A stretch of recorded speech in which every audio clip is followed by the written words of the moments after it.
Anyway, we have Death Diary, and then I'm gonna play some Warhammer. Also in the news.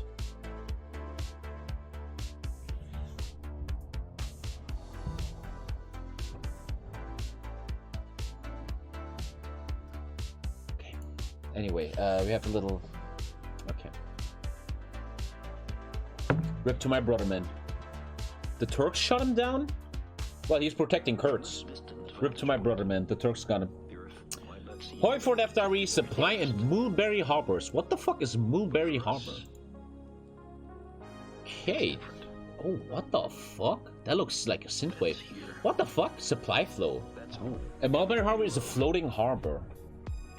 Greetings all, and welcome to today's Death Diary on the huge supply system update coming with the Barbarossa update. Before we begin, I'll leave a heads up that this will be the last Death Diary before we have a summer break. Until new... So don't expect anything until August. Or that means no DLC until August.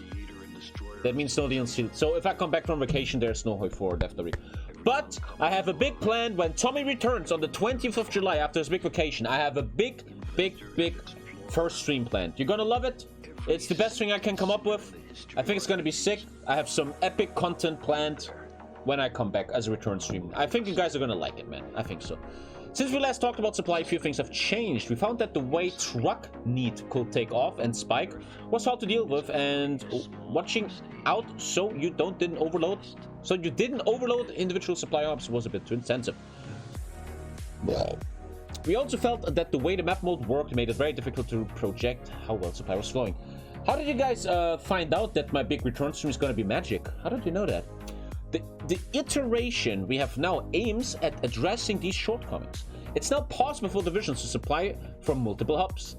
Trucks are now less of a strict necessity, rather something you can assign to hubs to make sure they can project supplies further. Finally, the map mode has changed to better show. I mean, the map mode looks good. I just hope this is easy to understand. I'm a bit scared. It's gonna be so interesting, man. I'm so ready, man. The big magic comeback, man. Are you guys excited for some magic? I just got 2,000 followers in 2 days. It's so awkward to me. I'm just sitting here playing Vermintide for 1k viewers and I get 2,000 followers in 2 days. Like, why? Where's that coming from? Maybe it's because I was close to 200,000 and people are like, oh, this is my time. Supply flow.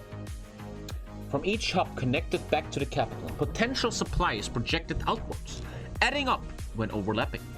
This is represented by the brighter colors below for each province and distance that supply needs to travel from a hub. There is a reduction in the amount and some is lost. As some is lost. I'm really bad at reading today, huh? The amount depends on various factors like terrain, crossing rivers, etc. The dark purple areas below are reduced to local supply only. And the highlighted red-orange areas indicate locations where there are units suffering from supply issues. So one of the main questions is going to be, how do you supply Russia? How do you go to Russia with supply as a German? And how do you go against China as a Japan? It's going to be very interesting. Thank you, Protis and Oscar. Thank you guys very much. Looks cool, man. Looks very synthwavy. This is Hearts of Fire 4 Blood Dragon. You understand that meme? In the picture above, the Ukraine Caucasus front is mainly struggling because it's overextending before the captured rails have been converted. So a lot of the rail network there is not operating. That brings so much depth to the game. You have two decisions. Do you want to rush someone down with Blitzkrieg, but fuck your supply? Or do you want to attack someone slow and convert your railroads, making sure supply is good? Very interesting decision. Very interesting. When a railway is taken over, there's a longer cooldown when it gets converted for use by you, representing a combination of repair damage, gauge alteration, and general maintenance.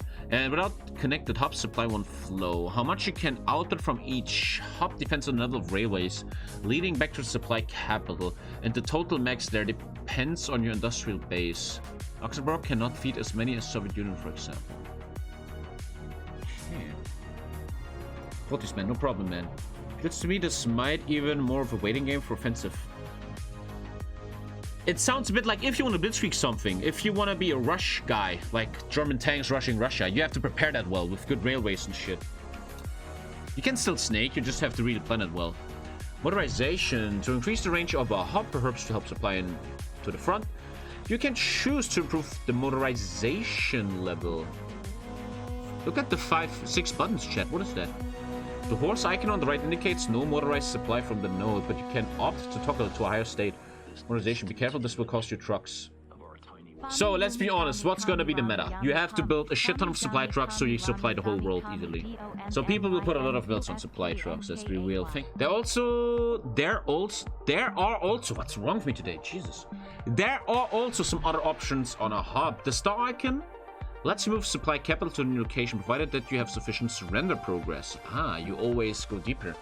This lets you get around issues where your capital ends up cut off or surrounded, but also comes with a period. The meta is also going to be much more about encircling and deep infiltration tactics. If you fight someone in multiplayer and you manage somehow, I don't know, naval invasions, blitzkrieg, or paratroopers, to cut him off from his supply nodes, aka his railways, you completely fuck him up, man. This makes it far more... I love this so far. This makes it so much more interesting and attractive to use special forces more and do cool stuff behind the enemy lines.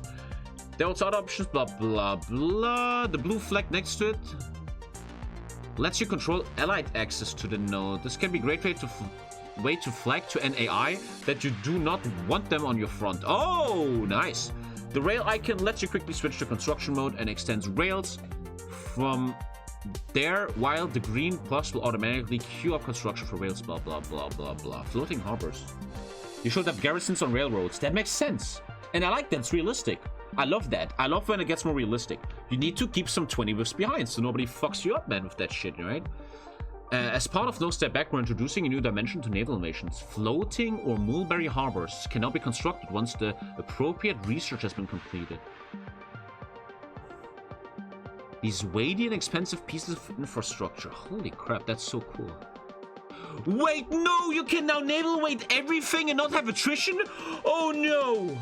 Oh no, that's the end of multiplayer. Oh, that's the end of multiplayer. Oh no. These weighty and expensive pieces of infrastructure. Don't look too close at the numbers above. Hey, hey. Aren't intended for everyday landings, but are instead intended to represent the equipment used in large operations such as the Battle of Normandy. My brain already says, look, multiplayer is all about memeing people, right? Multiplayer is, I want to meme you. For example, you're UK, you're USA, they want to invade you, man, okay? TommyKay, I want to invade you. Now, what you normally do is you just protect your ports. Hey, I have 50, I have 520 wits on my port, come and get some. Now, if they do it right, they can invade everything I own if they have the floating harbor and they have no attrition.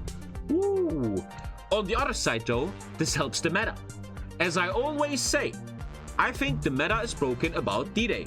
In a multiplayer game where everybody plays good, it's almost impossible to D-Day, in my opinion. Because German tanks, any tank will just push you out. Giving the allies the option to land everywhere in France now, this could be a curse or a blessing. Ooh, you think it's late game tech? I don't know, man. And the multiplayer, they know how to rush stuff, man. Mulberry supply will be less, though. It's gotta be very interesting. I think they're way too expensive. How are they expensive? One dockyard for one steel? How's that expensive? It's nothing. Production cost matters, but one dockyard is one steel, that's nothing. Depends on production cost. That could be very scary, man. Oh, here. Oh, we have the... Oh, cool. We have the picture, man. Wow. Oh, damn. Use carefully. One or more mulberry harbors can keep a sizable invading force supplied without requiring the immediate capture of a harbor. That's big. That is big, man. Of course, harbors should remain amongst the first targets of any invasion, and the supply hubs created by a floating harbor will be only temporary. Again, in multiplayer, man, they kill you so quick. They find your opening so easily. If you didn't protect it, they don't need. Look, it's all about surrounding. Look, all the people in chat right now. It's 1943 tech. Where do you see that it's 1943 tech? Does it say that later? 1943 tech. Still, people will rush it easily, man. Easy, man. Easy, easy. People know how to rush. Can you sink them? That's a good question. I just want to say, I know what this is going to be used for in real life. People will use the shit to surround you like crazy, man. Even if it's just temporary, they will use this, they land, bam, surround you, man. Protecting yourself from invasions is going to be much harder now. Use carefully. One of mulberry harbors can keep a sailor and reinforce supplied. Blah, blah, blah. Of course, there's yet more to cover regarding supply, and we'll do that after the summer. Oh, one last thing. This is the new loading screen. Looks good. I don't really get the picture so much. I mean, isn't this about supply in Russia? So is this like Polish cavalry? I don't understand the picture. Can someone explain it to me? You guys are all historical geniuses, right? Yeah, why not tanks? It's about tanks. It says, just read it. Oh, yeah. The vision behind the painting was to present a more historically accurate description of the chalk at Krosyanti. This was an engagement in the opening days of World War II, where the elite Polish cavalry surprised the German infantry unit at rest, charged before it could prepare for defense, and dispersed it. They later withdrew and faced with German armored cars. This battle is famous because it started the often officially repeated ahistorical view of Polish cavalry charging German tanks, and we wanted to try and make it more accurate. Interesting. Interesting. I would have chosen something with tanks because it's about tanks, but nice. I always like the pictures. Very interesting. Very interesting. Very interesting. I think that's all. I reacted to everything I wanted to react to. Nice opening here to the stream.